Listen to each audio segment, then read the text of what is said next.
आरंभ हुआ है, ये और बढ़नी है, घटनी नहीं है। लेकिन हम अत्यंत विनम्र भाव से निवेदन कर रहे हैं, चाहे जितना भयंकर कलिकाल आ जाए, कैसा भी समय क्यों ना आ जाए, सब चीज में मिलावट हो जाएगी, कथा में भी मिलावट हो जाएगी।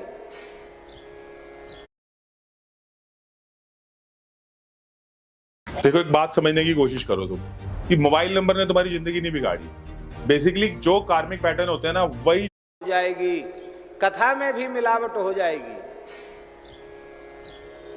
और साधनों में भी मिलावट हो जाएगी। लेकिन राम नाम में किसी काल में भी मिलावट संभव नहीं। ये एकदम खरा सौदा है, एकदम विशुद्ध। एक हमें स्मरण आ रहा है महाराज जी, हमारे वृंदावन में श्री रामानुज संप्रदाय का एक दिव्य देश प्रकट हुआ है। हमारे मोहल्ले में ही रंगनाथ जी का मंदिर है, जो सबसे प्राचीन वृंदावन का दिव्य देश है। और अब रंग जी के ही मोहल्ले में, रंग मंदिर के निकट ही, श्री हरदेव मंदिर वाले स्वामी जी ने भी दिव्य देश बनाया है। और एक दिव्य देश उधर चैतन्य विहार की तरफ भी बन गया है। तो कम से कम 3-4 दिव्य देश वृंदावन में हो गए हैं। दिव्य देश उनको कहते हैं जहां नारद पंचरात्र की पद्धति से मंदिर का निर्माण होता है और उत्सव सेवा होती है। तो श्री हरदेव मंदिर के दिव्य देश की प्रतिष्ठा में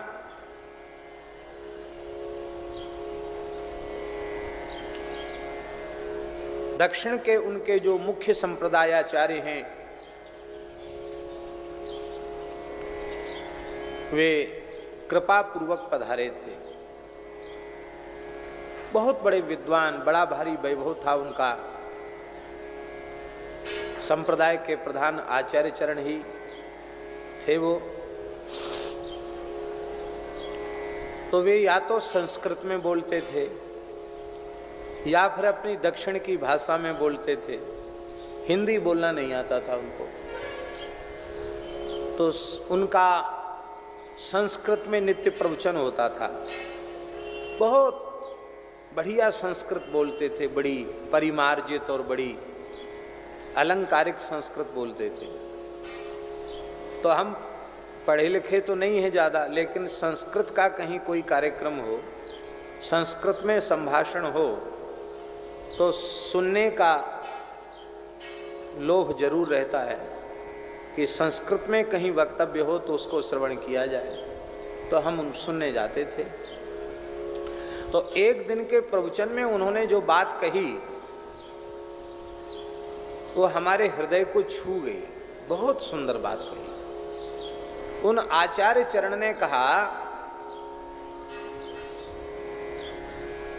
कि संपूर्ण वेदादि शास्त्र, उपनिषद, धर्मशास्त्र, इन सबका सार श्रीमद् भगवद गीता है। क्योंकि एकम शास्त्रम देवकी पुत्र गीतम।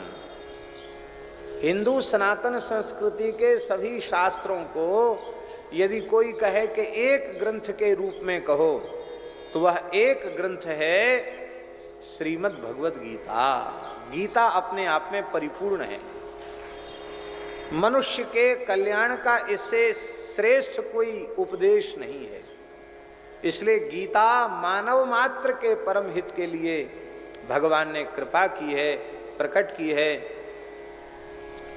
या स्वयं पद्मनाभस्य मुख पद्माद विनिश्रिता। साक्षात भगवान के मुख कमल से निर्गत श्री गीता है। तो संपूर्ण वेदादि उपनिषद शास्त्रों का सार गीता है। अब कोई कहे कि गीता का भी सार क्या है,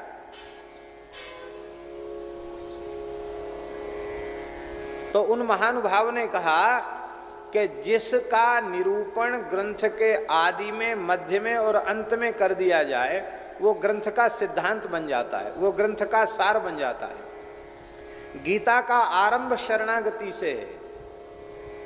यच्छ्रेयस्यान् निश्चितम ब्रूहि तन्मे शिष्यस्ते हम शाधि माम त्वाम प्रपन्नम। तो प्रपन्नता से, प्रपत्ति से, शरणागति से गीता का आरंभ है। प्रपत्ति में ही मध्य है और प्रपत्ति में ही पर्यवसान है।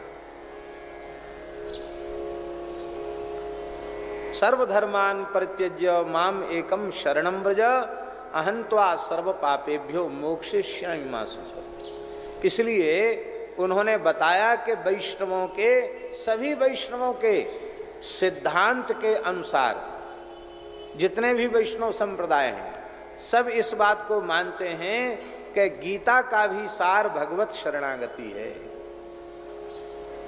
और है भी। भगवान ने कौन सी चीज उपदेश देने में छोड़ी, सब बात बता दी। लेकिन सारे साधनों का निर्देश करने के बाद भी भगवान सर्वांतर्यामी होने के कारण यह अनुभव कर रहे हैं कि अभी भी अर्जुन की बुद्धि निश्चय नहीं कर पाई है कि हम योग मार्ग का आश्रय लें, कि सांख्य का आश्रय लें, कि हम निष्काम कर्मयोग का आश्रय लें, कि संन्यास योग का आश्रय लें, कि राजयोग का आश्रय लें। हम किस मार्ग पर चल करके जाएं, ये अर्जुन की बुद्धि अभी निश्चय नहीं कर पाई है। तो भगवान ने कहा इष्टोस में सखा चेती, मेरे तुम इष्ट हो, प्रिय हो, सखा हो, इसलिए तुमसे अत्यंत रहस्यात्मक बात मैं तुम्हें बता रहा हूं। गुह्यात गुह्यतर जो सिद्धांत है उसको मैं तुम्हें बता रहा हूं, और वो सिद्धांत है शरणागति।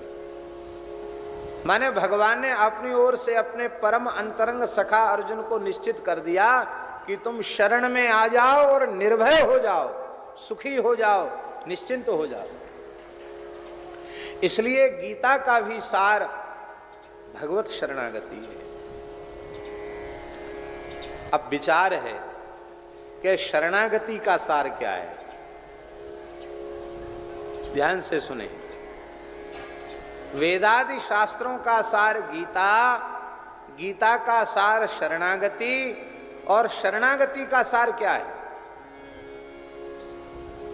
बोले शरणागति का सार है भगवन नाम। आज तक भगवन नाम के बिना किसी की शरणागति भई है क्या? अरे राम जी के बारे में विभीषण ने सुना ही नहीं होता, वे जानते ही नहीं, राम नाम का जप न करते होते तो राम जी की शरण मिलती? शरण कब मिली? जब राम नाम का आश्रय लिया। राम